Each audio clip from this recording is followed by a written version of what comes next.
할렐루야. 우리 주님의 부활의 기쁨과 하나님의 평강이 우리 성도님들의 모든 삶 가운데 함께 하시기를 바랍니다. 프레임이라는 단어를 들어보셨죠? 프레임은 어떠한 틀이나 뼈대를 의미하기도 하고 또 우리가 바라보는 관점을 이야기하기도 합니다. 어떠한 프레임을 가지고 세상을 바라보는지에 따라서 우리는 세상을 다르게 보게 된다라는 이야기입니다. 예를 들어서 이야기해 본다면 제가 키가 한 170 정도 되거든요. 그런데 만약에 한 160 정도 되시는 분들과 이렇게 함께 모여 있다면 저의 키는 상당히 큰 쪽에 속하게 될 것입니다. 그런데 만약에 180 정도 되시는 분들이 이렇게 모여 있는 곳에 제가 가게 된다면 전 아마 키가 작은 사람이 되겠죠.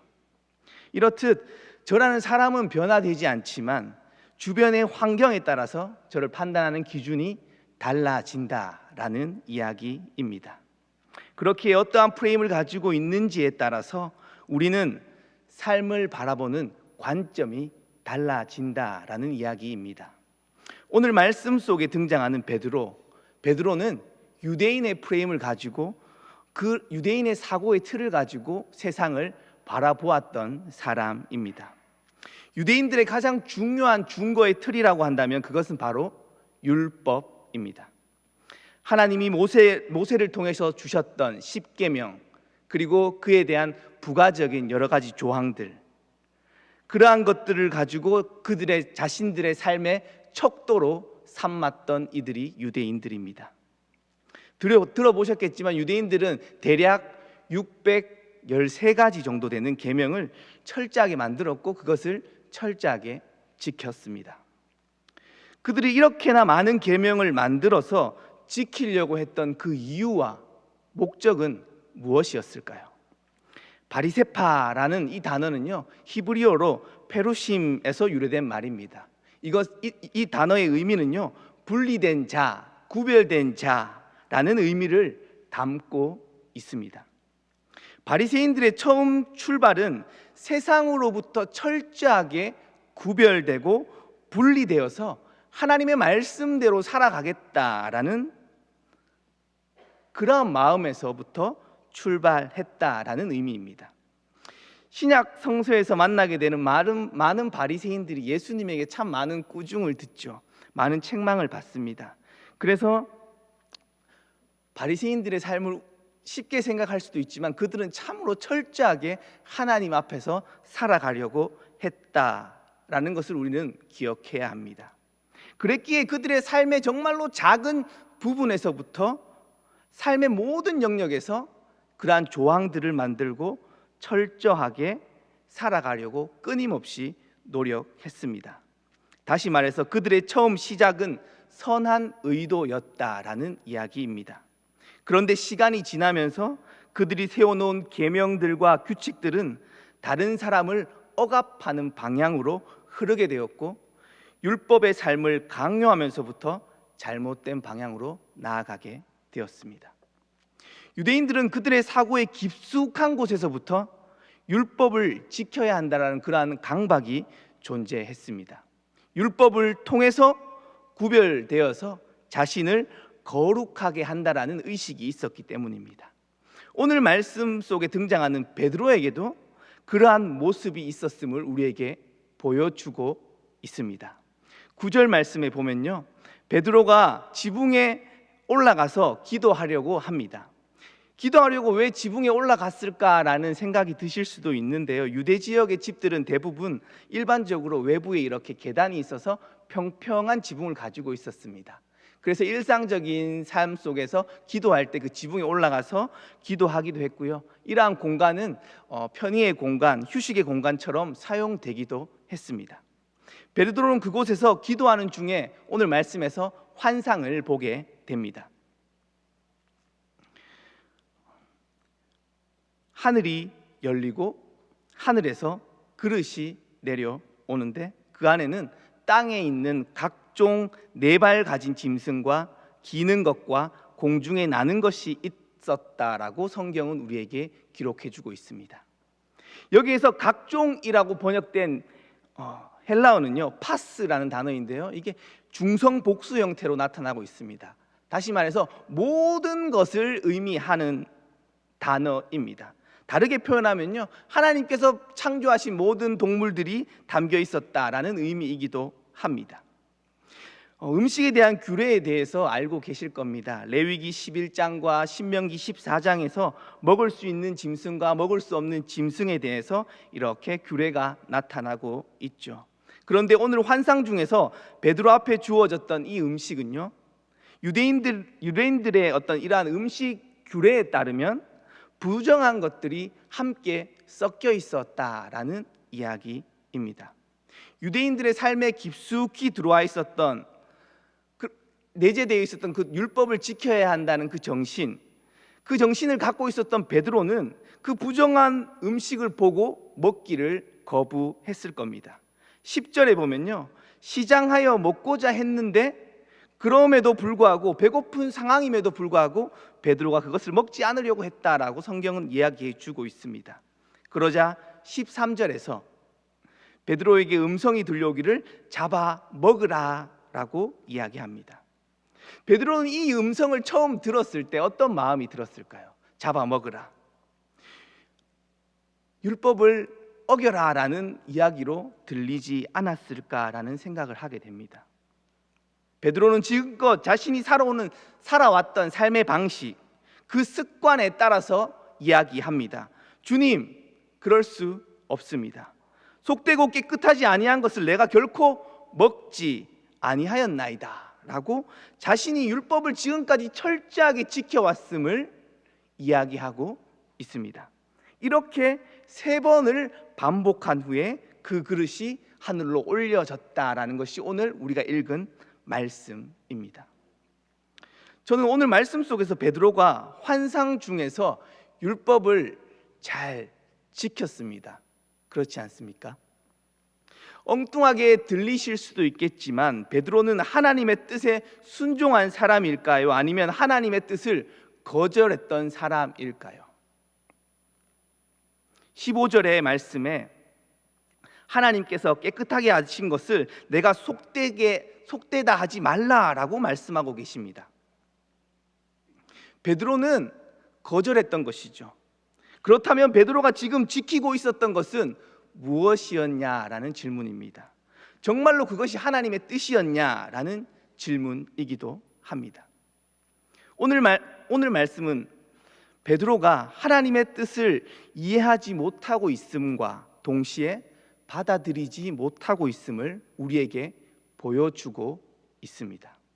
하나님이 요구하는, 지금 하나님이 베드로에게 요구하셨던 것은 지금까지의 그 전통을 넘어서는 일임에도 불구하고 베드로는 자신의 틀 안에 있는 종교의 전통을 넘어서지 못하고 행위적인 습관에 여전히 머물러 있는 모습을 말씀을 통해서 우리는 보게 되는 것이죠. 왜 베드로는 그러한 전통에 있는 그 율법을 쉽게 넘어서지 못했을까라는 물음이 우리에게 던져집니다. 오늘 말씀 읽었던 10장의 말씀은요, 사도행전 전체의 구조로 봤을 때 상당히 중요한 위치에 있습니다. 7장에서는요 스데반이 순교하게 됩니다. 8장에서 본격적으로 사울의 박해가 시작되죠. 박해가 시작되면서 예루살렘에 모여 있었던 유대인들은 강제적으로 흩어져야만 하는 상황에 놓이게 되었습니다. 사울은 그 흩어진 이들을 쫓아가서 박해하게 되죠. 그런데 9장에서 그 쫓아가서 박해하던 도중에 사울은 회심하게 되는 사건이 나타납니다. 사도행전 9장 15절 말씀에 보면요, 하나님께서 사울을 이방인 선교를 위해 택한 나의 그릇이다라고 이야기하고 계십니다. 하나님께서는 이방인의 선교를 준비하고 계셨던 것이죠. 그런데 예루살렘에 모여 있었던 예수님의 제자들, 사도들이라고 불리는 이들은 여전히 유대의 전통 안에 머물러 있었습니다. 하나님께서 초대교회의 대표라고 볼 수 있는 베드로에게 새로운 시대, 이방인을 향한 선교의 문을 열겠다고 오늘 말씀 속에서 이야기하고 계시는 것이죠. 지금까지 유대인에게만 전해졌던 그 복음이 이제는 본격적으로 베드로를 통해서 이방 고넬료에게 전해지게 되는 것입니다. 베드로는 환상을 보고 난 후 어떤 마음이 들었을까요? 지금까지 한 번도 해보지 못했던 일, 그것을 하라고 요구받는 순간 베드로는 어떤 마음이 그 마음 안에 들었을까라는 질문입니다. 오늘 읽었던 말씀 바로 뒷절 17절에 나타납니다. 베드로가 본 바 환상이 무슨 뜻인지 속으로 의아해하더니 마침 고넬료가 보낸 사람들이 시몬의 집에 찾아 문 밖에 서서라고 기록합니다. 여기서 베드로가 환상이 무슨 뜻인지 속으로 의아해했다라고 말합니다. 의심했다라는 이야기입니다. 헬라어 단어로 디에포레이라는 단어인데요, 이 단어는 심히 난처하다, 매우 당황하다라는 의미입니다. 베드로가 이 요구를 받았을 때 베드로가 느꼈던 감정은 심히 난처하고 심히 당황했다라는 이야기입니다.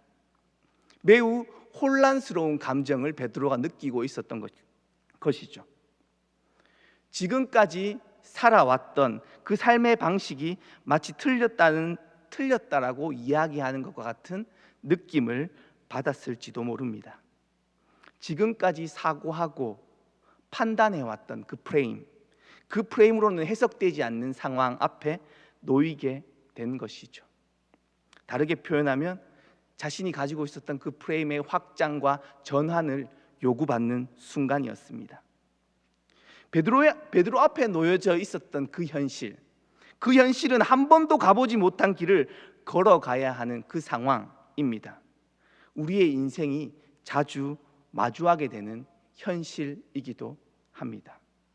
이러한 순간마다 우리는 불안이라는 감정을 느끼게 되고 지금까지 해왔던 그 방식을 여전히 고수하면서 우리의 삶의 안정감을 누리려고 하는 것이 바로 인간입니다.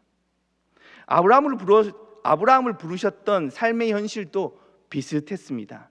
본토 친척 아버지의 집을 떠나라는 하나님의 부르심은 불안한 현실 속으로 자신을 내던지라는 이야기이기도 합니다. 바꾸어 말해 하나님을 신뢰하라는 명령이지요. 우리에게도 동일합니다. 한 치 앞도 알 수 없는 그 현실의 불안 속에서 하나님의 뜻을 따르라고 부르시고 계시죠. 코로나의 긴 터널이 이제 끝나가는 듯 느껴지기도 합니다. 그러나 2년이라는 그 기간 동안 우리의 삶 역시 참 많은 불안의 요소 앞에 놓여 있었고 우리의 삶은 항상 가로막히는 것 같은 느낌을 받기도 했습니다. 코로나 블루, 코로나 블랙이라는 말을 들어보셨을 것입니다. 심리학계에서 사용하는 용어인데요, 전 세계에서 코로나로 인해서 많은 이들이 심각한 우울증에 빠졌고 심지어는 트라우마 같은 상황 가운데 빠져 있다라는 의미입니다. 우리의 일상 가운데 죽음의 그림자가 깊게 드리워져 옴으로써 느끼게 된 무기력과 불안, 그러한 것들이 있었다라는 이야기입니다. 지금 또 그것은 여전히 이어지고 있습니다. 팬데믹의 상황 속에서 우리가 세워놓은 수많은 계획들은 계속해서 수정되어져야만 했고 엎어져야만 하는 상황이 계속되었습니다. 코로나 이후 변하게 될 세상은 이전과는 전혀 다른 세상이다라고 많은 사람들이 예측하고 전망합니다. 거의 마무리되어 가는 것 같지만 유사한 바이러스가 또다시 나타나서 또다시 등장하게 될 것이라는 예측도 있습니다. 또한 언택트 사회로의 돌입을 이야기하고요, 사회, 경제, 정치 모든 영역에서 새롭게 재편될 것이다라는 이야기도 전망하기도 합니다. 아날로그적인 방식이 다 디지털화될 것이다라고 예측하기도 하고요. 많은 분야에서 이미 이러한 일들이 일어났고 계속해서 진행되고 있습니다. 실제로 우리의 일상, 우리의 산업들은 정말로 빠른 속도로 변화하고 있습니다.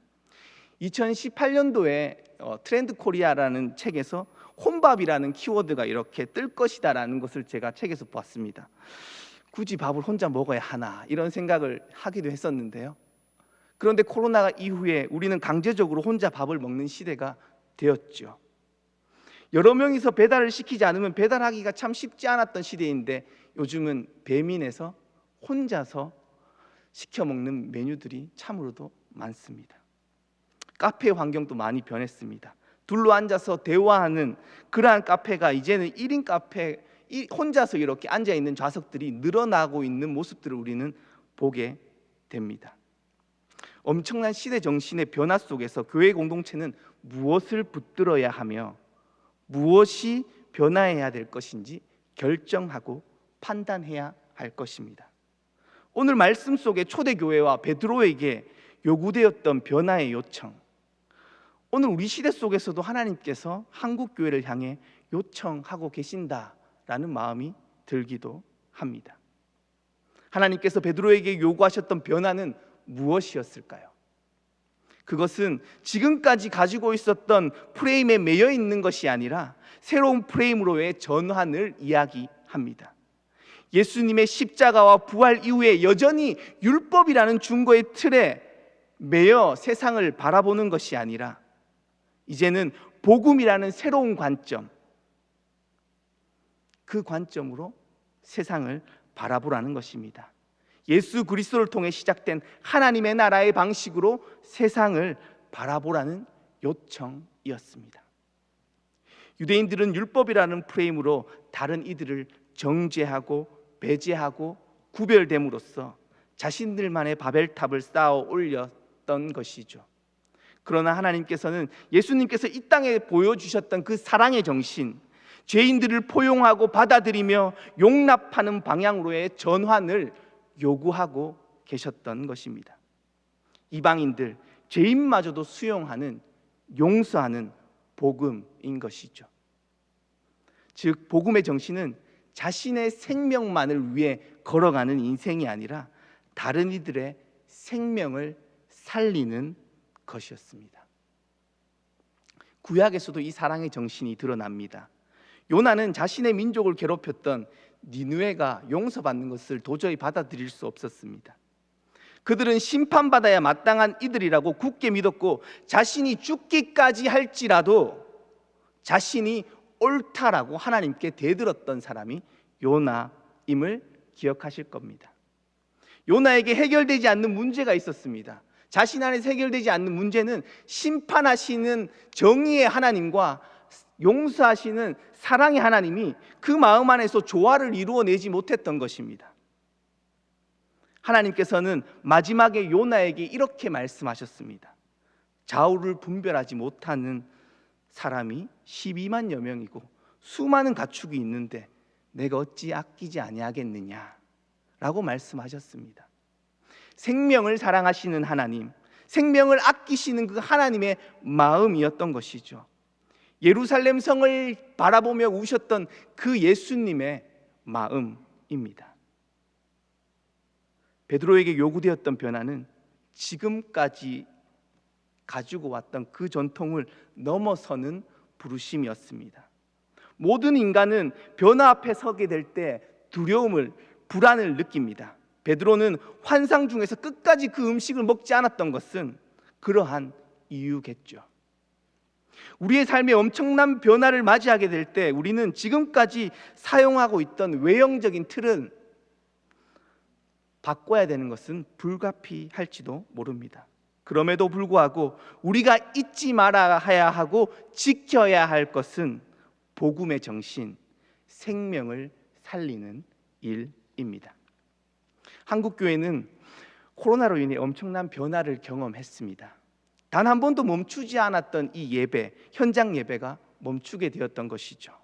코로나의 상황에서 우리가 모이는 예배를 잠시 멈출 수 있었던 이유는 많은 이들의 생명을 위함이었습니다. 만약 외형적인 형식만을 강조했다면 우리는 비대면 예배로의 어떤 전환을 가져가지 못했을 것입니다. 그러나 예배의 본질은 하나님과의 만남이며 생명을 살리는 일이기에 장소를 넘어 같은 시간 속에서 서로 다른 장소에서 하나님 앞에서 함께 예배 드릴 수 있었습니다. 그러나 지금은 이제 상황이 조금씩 변하고 있습니다. 모임의 제한이 풀리고 다시 모일 수 있는 상황이 주어지고 있습니다. 우리는 다시 교회로 모여 예배의 자리를 지켜야 할 것입니다. 우리의 나태함과 게으름으로 인해 그 자리를 놓고 있다면 다시 모여 예배드리는 그 일이 생명을 살리는 일이 될 것입니다. 결국 우리가 다시 모여 예배드려야 하는 이유 역시 많은 이들의 생명을 살리기 위함임을 잊어서는 안 됩니다. 각 시대의 상황 속에서 주어지는 그 상황은 언제나 다릅니다. 생명을 살리는 그 길은 다양한 형식으로 변화될 수 있음을 기억해야 합니다. 세상은 교회라는 틀을 통해서, 교회라는 창을 통해서 하나님을 보게 됩니다. 우리는 예수님께서 걸어가신 그 사랑의 길로 걸어가야 하며 생명 살림의 정신으로 새롭게 변화되어야 할 것입니다. 그 모습은 배타적이고 이기적인 모습이 아니라 예수님께서 보여주셨던 낮아짐의 길이고 믿음의 사람들이 걸어갔던 포용의 길입니다. 자크 웰럴이라는 프랑스 신학자는 이렇게 말했습니다. 세계적으로 사고하고 지역적으로 행동하라. 세계적으로 사고함으로써 모든 현상을 분석할 수 있습니다. 그러나 행동은 언제나 구체적이며 지역적일 수밖에 없습니다. 행동은 언제나 정직하고 진실하게 기초적인 단계에서 이루어져야 한다라는 이야기입니다. 다시 표현하면 거시적인 안목과 정신을 가지고 사고하고 우리는 판단해야 합니다. 그럼에도 불구하고 실천은 언제나 구체적인 삶의 자리에서 시작해야 한다는 사실을 기억해야 합니다. 거대 담론에 빠져서 어떠한 실천도 하지 않는다면 그러한 깊이 있는 사고는 우리에게 무의미해지는 것이죠. 변화의 시대 속에서 우리가 진정으로 말씀의 정신을 회복하기 위해서는 우리의 가장 기본적인 자리에서부터 출발해야 합니다.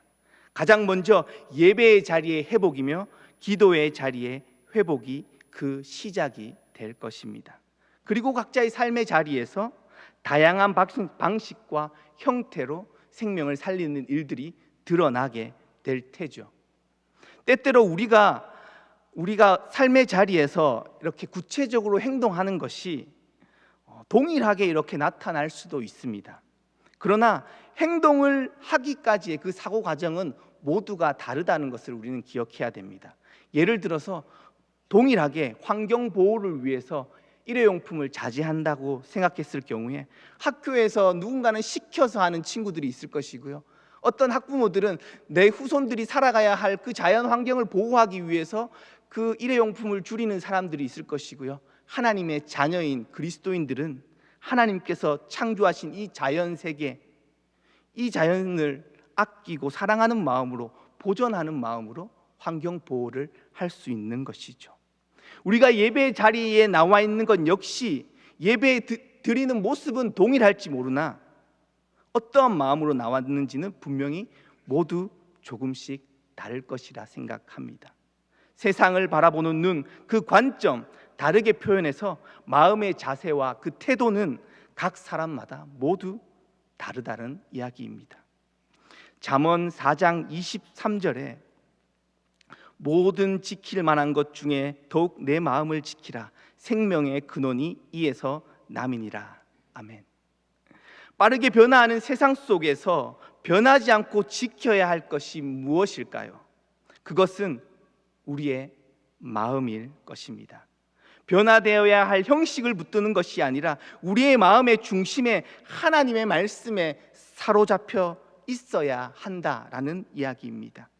우리의 마음이 온전히 하나님의 생명의 말씀에 뿌리내려 있을 때 우리는 하나님의 시선으로 세상을 바라보게 될 것입니다.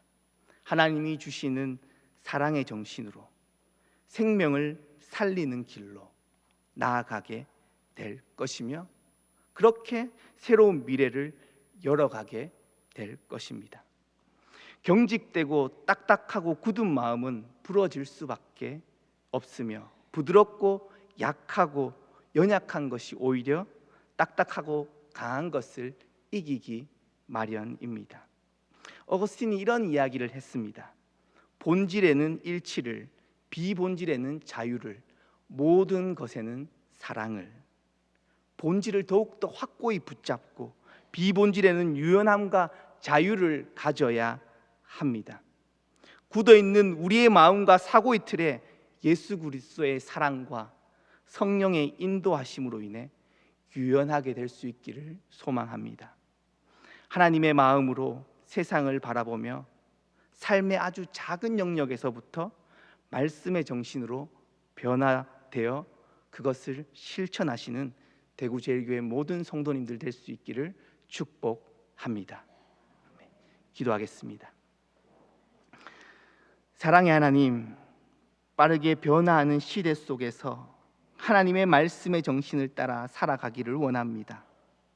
변해야 할 외형의 틀을 붙잡고 있는 것이 아니라 복음의 정신, 생명을 살리시기를 원하시는 예수님의 성육신적인 사랑을 따라 살아가도록 인도하여 주옵소서. 예수님의 이름으로 기도합니다. 아멘.